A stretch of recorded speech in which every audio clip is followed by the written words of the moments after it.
Okay, Rick Stein here. We're going to talk about a property I own in Trenton at 113 Center Street, which is a three-family. I like the street because it's right off South Broad, and that is a regentrifying area. It's across the street from the arena. It's near the ballpark. Money's coming in. The restaurant there, social club, has expanded. I like the street. People say, I'm looking for distressed sellers. I don't look for distressed sellers. I'm sorry, I don't look for distressed properties. I look for distressed sellers. Sometimes a distressed seller will have a distressed property, but not always. If it's a distressed seller and they have a property, that's okay. That's all right with me. But sometimes they're in the boat. But again, we're looking for distressed sellers. Now this particular seller, let's talk about him. He was a bond trader in New York. He paid way too much for this property some odd years ago. And he had tenants who were making life very difficult for him, constantly calling the city, threatening with this, threatening with that.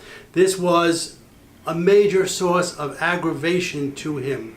He didn't have time for it, nor the inclination. Where did I find him?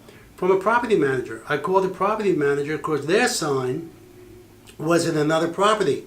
I called them. The seller of that property didn't want to sell, but she said, you may want to speak to this fellow, which I did.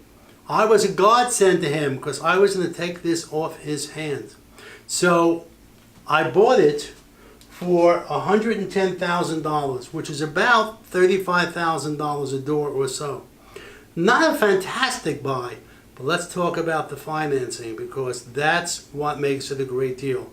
Not necessarily the purchase price, but the terms. On a normal investment property like this, a lender is going to want 25% down.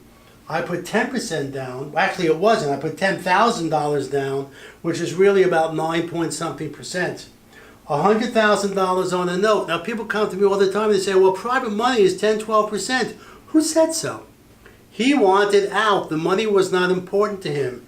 I'm doing the note with him at 2%. That's a 2% note. Now the way I figured it out was, if you look at an amortization schedule, first you put in the loan amount, then you put in the interest rate, then you put in the term, and it gives you a calculation. I said I could make my payment to him $750 a month. So I put in the loan amount, $100K. I put in the 2%. I put in the monthly payment, and it told me that I would fully amortize the loan in 12.5 years. So that's the way we did it. So now when I make him a monthly payment of $750 a month, almost all of it or most of it is what? Principal. So I'm paying down that note very, very quickly. There were two tenants in there that were very difficult. I got rid of them. One of them I gave them like $500 for cash for keys. They moved out. I put in new tenants, and each one of those tenants is paying $100 or more per month than the previous tenant. That's $200 per month. That's $2,400 a year. At a 10% cap, I raised the value, just by raising the rents, I raised the value of the property by $24,000. So that is the value of terms of financing. And on a buy and hold, it's not so much the purchase price, it is the terms, because the terms determine your cash flow.